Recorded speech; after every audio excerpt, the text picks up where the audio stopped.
வணக்கம் நண்பர்களே. நாம் ஏற்கனவே 2023ல் டிஎன்பிஎஸ்சியில் நடந்த எல்லா தேர்வுகள்லையும் கேட்டிருந்த எல்லா டைப் ஆஃப் கொஷின்ஸையும் தனித்தனி வீடியோவாக போட்டிருந்தோம். ஒவ்வொரு டைப்பில் இருந்துமே 2023ல் என்னென்ன கொஷின்லாம் கேட்டிருந்தாங்களோ இந்த எல்லா கொஷினையும் கம்பைல் பண்ணி ஏறக்குறைய ஒரு 545 கேள்விகளுக்கு விளக்கமாகவும் சரி இல்லை ஷார்ட்கட்லையும் எப்படி ஆன்சர் பண்ணுறது அப்படிங்கிறத டாபிக் வைஸாக பிரித்து போட்டிருந்தோம். அதோட பிடிஎஃப்பையும் நம்மளோட வாட்ஸ்அப் குரூப்பில் போட்டிருக்கோம். இப்போ அதனுடைய தொடர்ச்சியாக தான் நம்ம என்ன பண்ண போகிறோம் அப்படின்னா, இதுக்கப்புறம் வரக்கூடிய வீடியோஸ்லாம் 2022ல் டிஎன்பிஎஸ்சி எல்லா டிஎன்பிஎஸ்சி எக்ஸாம்ஸ்லேயும் அவங்க கேட்டிருந்த கொஷின்ஸ் எல்லாம் டாபிக் வைஸாக பார்க்க போகிறோம். அதோட ஒரு பார்ட்டாக தான் இப்போ இந்த ஃபஸ்ட்டு வீடியோ எல்சிஎம் ஹெச்சிஎஃப் டாப்பிக்லேருந்து தான் முதல்ல இந்த வீடியோவை நம்ம ஆரம்பிக்கிறோம். இதில் பாருங்கள், இதில் இப்போது ஒரு டாப்பிக்லையுமே பார்த்தீங்கன்னா ஒரு 5 கொஷினாக நான் உங்களுக்கு சொல்கிறேன். ஏன் அப்படின்னா எப்படியும் ஒரு 5 கொஷினை எக்ஸ்பிளைன் பண்ணுறதுக்கே ஒரு 10 நிமிஷத்துலேருந்து 15 நிமிஷம் வரைக்கும் ஆகும் கொஷினை பொறுத்து. சில டாப்பிக்லாம் 20 நிமிஷம் கூட ஆகும். ஏன் அப்படின்னா நீங்கள் அந்த கான்செப்டை புரிஞ்சுக்கிறதுக்கு அவ்வளோ டைம் எடுக்குன்றதால. புரிஞ்சுக்கிட்டீங்க அப்படின்னா அதில் கேட்குற எல்லா கேள்விகளுக்குமே நீங்கள் ஈஸியாக ஆன்சர் பண்ண தொடங்கிடுவீங்க. ஸோ இந்த கேள்விகளை அதே மாதிரி என்ன பண்ணுறீங்கன்னா உங்களுடைய நோட்லேயும் முதல்ல இருந்தே நோட் பண்ணிட்டு வந்தீங்கன்னா ஒரு 5 கேள்வியாக பார்க்கும்போதெல்லாம் எழுதிட்டே வந்தீங்க அப்படின்னா பின்னாடி இப்போ குரூப் 2 எக்ஸாம் எழுதும்போது எடுத்து பார்க்குறப்ப ரொம்பவே ஈஸியாக இருக்கும். இதில் பாருங்கள், first question, find the HCF of x square plus XY, x cube plus y square plus x square y cube. இதோட மீ போவா HCF என்னன்னு கேட்டிருக்காங்க. ஃபஸ்ட் டேர்ம் என்ன கொடுத்துருக்காங்கன்னா எக்ஸ் ஸ்கொயர் ப்ளஸ் XY. இதிலேருந்து காமனாக எதை வெளியெடுக்கலான்னா எக்ஸை வெளியெடுத்துடலாம். அப்போ எக்ஸை வெளியெடுத்தோன்னா முன்னாடி என்ன இருக்கும்? எக்ஸ். ஏன்னா எக்ஸ் ஸ்கொயரில் எக்ஸை எடுத்துட்டோம், மீதி எக்ஸ் இருக்கும். XYயில் எக்ஸை எடுத்துட்டோம், மீதி என்ன இருக்கும்னா ஒய் இருக்கும். இது ஃபஸ்ட்டு. ரெண்டாவது இந்த டேர்ம், இதிலேருந்து காமனாக எதை வெளியெடுக்கலான்னு பாருங்கள். இங்கே எக்ஸ் கியூப், இங்கே எக்ஸ் ஸ்கொயர். ஸோ காமனாக நம்மளால் எதை எடுக்க முடியும்னா எக்ஸ் ஸ்கொயர். ஒயில் பாருங்கள், இங்கே ஒய் ஸ்கொயர், இங்கே ஒய் கியூப். அப்போ அதுலேயும் எதை வெளியெடுக்க முடியும்னா ஒய் ஸ்கொயர். இதில் எக்ஸ் கியூப்லேருந்து எக்ஸ் ஸ்கொயர் எடுத்துட்டோம், மீதி ஒரு எக்ஸ் இருக்கும். ஒய் ஸ்கொயரை ஃபுல்லாகவே எடுத்துட்டோம், கரெக்டாக? ப்ளஸ் இந்த எக்ஸ் ஸ்கொயரை ஃபுல்லாகவே எடுத்துட்டோம், ஒய் கியூப்பில் ஒய் ஸ்கொயர் எடுத்துட்டோம், மீதி ஒரு ஒய் இருக்கும். அவங்க என்ன கேட்டிருக்காங்கன்னா மீ போவா HCF. HCFனால் இப்போ இது ரெண்டுத்துலேயும் எது காமனாக இருக்கோ அது. எது காமனாக இருக்குது? இங்கே பாருங்கள், இங்கே எக்ஸு, இங்கே எக்ஸ் ஸ்கொயர். அப்போது HCF எழுதும்போது பவரில் எது சின்னதோ அதை எழுதணும். பவரில் எது சின்னது? எக்ஸு. வெளியில் ஒய் எதுவும் காமனாக இல்லை, எழுத வேண்டியதில்லை. ப்ராக்கெட்டில் எது காமனாக இருக்குதுன்னு பாருங்கள், எக்ஸ் ப்ளஸ் ஒய். அப்போ x plus y. So answer x into x plus y. Option A தான் இதற்குண்டான சரியான விடை. சரிங்களாம்மா? இதுதான் இது HCF. அடுத்ததாக பாருங்கள், ரெண்டாவது கேள்வி, what is the HCF of x power 4 minus 1 and x square minus 1. ஏற்கனவே நம்ம இந்த எக்ஸ் பவர் 4 மைனஸ் 1 அப்படிங்கிறத ஒரு ஃபார்முலாவே சொல்லியிருக்கோம். எப்படி சொல்லியிருக்கோம் அப்படின்னா X square plus 1 into x plus 1 into X minus 1. ஆக்சுவலாக அது ரெண்டாக பிரிக்கணும். அதை விட ஈஸியாக நீங்கள் இந்த மாதிரி ஞாபகம் வச்சுக்கலாம், எக்ஸ் பவர் 4 மைனஸ் 1னா. அடுத்தது செகண்ட் என்ன கொடுத்துருக்காங்கன்னா X square minus 1. X square minus 1 எப்படி எழுதலாம் அப்படின்னா X plus 1 into X minus 1 இப்படின்னு எழுதலாம். இவங்க என்ன கொஷின் கேட்டிருக்காங்க? HCF கேட்டிருக்காங்க. HCFனா ரெண்டுத்துலேயும் எது காமனாக இருக்கோ அதுதான். ரெண்டுத்துலேயும் எது காமனாக இருக்குது?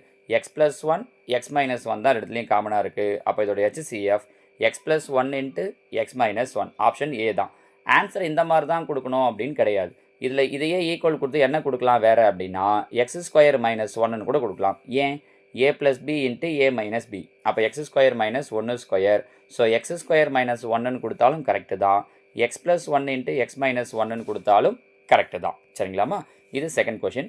அந்த மாதிரி இந்த கொஷின்ஸ் எல்லாம் நீங்கள் தனியாக ஒரு நோட் போட்டு கூட டாபிக் வைஸாக எழுதிக்கிட்டே வரலாம். இப்போ ஃபஸ்ட்லேருந்தே எழுதிக்கிட்டே வந்துட்டீங்க அப்படின்னா நம்ம மொத்தமாக இதில் நிறைய கொஷின்ஸ் கேட்டிருக்காங்க. 2023லே பார்த்தீங்கன்னா எல்சிஎம் ஹெச்சிஎஃப்லேயே 85 கொஷின் கேட்டிருந்தாங்க. அதே மாதிரி தான் 2022லேயும் அவ்வளோ கொஷின்ஸ் கேட்டிருக்காங்க. இதை ஃபஸ்ட்லேருந்தே நம்ம நடத்தும் போது நீங்கள் அப்பப்போ நோட் பண்ணிகிட்டே வந்துட்டீங்க அப்படின்னா எக்ஸாமுக்கு போகிறப்ப நீங்கள் எடுத்து பார்க்குறதுக்கு ஈஸியாக இருக்கும். தேர்ட் கொஷின் பாருங்கள், the LCM of 2 coprime numbers is 5005. If one of the numbers is 65 then find the other number. 2 coprime numbers, அதாவது தமிழில் சொல்லும்போது சார்பகா எண்கள் அப்படின்னு சொல்லுவாங்க. சார்பகா எண்கள் அப்படின்னா என்ன அர்த்தம்னா அதோட HCF 1 வரும். இப்போ இதில் எல்சிஎம் கொடுத்துட்டாங்க 5005ன்ட்டு, ஒரு நம்பர் என்ன கொடுத்துருக்காங்க அப்படின்னா 65. இப்படி 2 சார்பகா எண்களுடைய எல்சிஎம் கொடுத்துட்டு ஒரு நம்பர் கொடுக்குறாங்கன்னா ஜஸ்ட் நீங்கள் அது ரெண்டுத்தையும் டிவைட் பண்ணால் போதும், ஆன்சர் கிடச்சிடும். இப்போ பாருங்கள், எந்த வாய்ப்பாட்டில் அடிக்கலாம்? 5ஆம் வாய்ப்பாடு. 4 5 5 3 5 15. இங்கே அடிச்சிங்கன்னா 4 5 5 0 0 4 5 5. 13ஆம் வாய்ப்பாட்டில் அடிக்கலாம். 4 13 13. 100ல் எத்தனை 13 இருக்குது அப்படின்னா 7 13 91, மீதி 9. அப்போ இதுவும் 91. அப்போ இதுலேயும் எத்தனை 13 இருக்குன்னா 7 13 91. So answer 77. இன்னொரு நம்பர் எது அப்படின்னா ஆப்ஷன் டி 77. சரிங்களா? அடுத்ததா கேள்வி எண் 4. Find the smallest number which is exactly divisible by all the numbers from 1 to 9.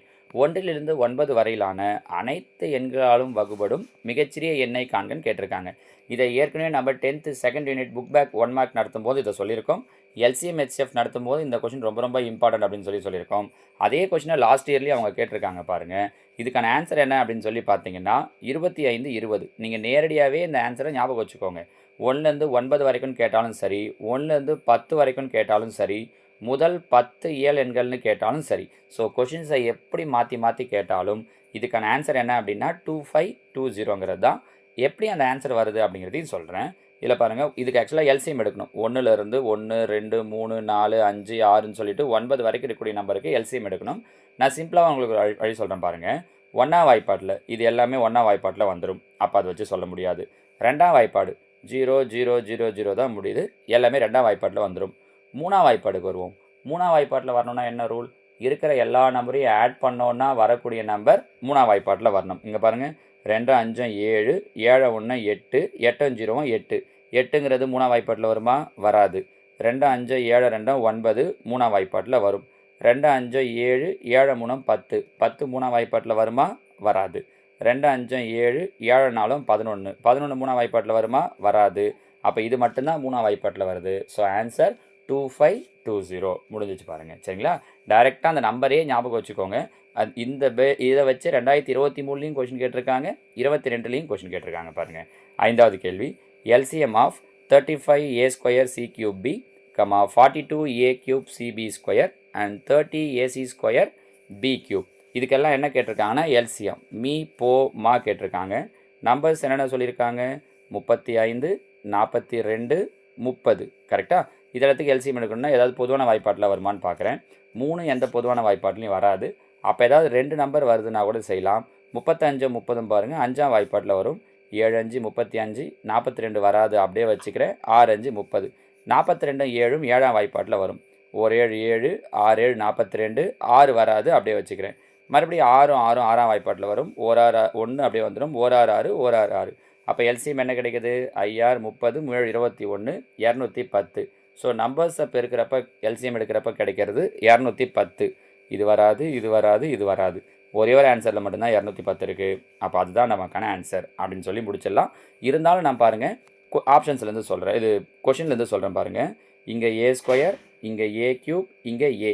LCM கேட்குறாங்கன்னா பவரில் எது பெருசோ அதை எழுதணும். ஸோ பவரில் எது பெருசு? a³. அப்போ a³.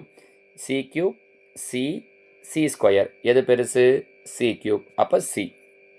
b² b³ பவரில் எது பெருசு? b³. So LCM 210 a³ c³ b³. சரியா? ஒருவேளை இதே கொஷினில் அவங்க ஹெச்சிஎஃப் கேட்டிருந்தாங்க அப்படின்னா ஹெச்சிஎஃப் என்ன வந்திருக்கும்? நம்பர்ஸ் எதுவும் எந்த பொதுவான வாய்ப்பாட்டிலையும் வகுபடலை. அப்போ நம்பர் 1 தான் வந்துட்டுருக்கும். பார்த்தீங்களா? 35 42 30 3 எந்த பொதுவான வாய்ப்பாட்டிலையும் வரல இல்லையா? அப்போ நம்பர்ஸில் கிடையாது. லெட்டர்ஸில் வரும்போது பவரில் எது சின்னதோ அது. ஏவோட பவரில் சின்னது ஏ, சியோட பவரில் சின்னது சி, பியோட பவரில் சின்னது B. So ACB or ABC இப்படி கூட கொடுத்துருக்கலாம். ஸோ ஹெச்சிஎஃப் கேட்டிருந்தாங்கன்னா இதே நம்பர்ஸை கொடுத்துட்டு ஏபிசிங்கிறது தான் ஆன்சர். ஏன்னா அவங்க கொஷின்ஸை எப்படி வேணாலும் கேட்கலாம் பாருங்கள். எப்படி கேட்டாலும் நம்ம ஆன்சர் பண்ணுறதுக்கு ரெடியாக இருக்கணும். சரிங்களாம்மா? ஸோ எல்சிஎம் ஹெச்சிஎஃப்பில் ஃபஸ்ட்டு 5 கொஷின் முடிஞ்சிருக்கு. அடுத்தடுத்த வீடியோஸில் நான் உங்களுக்கு மீதி இருக்கிற கொஷின்ஸ் எல்லாம் எக்ஸ்பிளைன் பண்ணுறேன். ஓகேவா? தேங்க்யூ.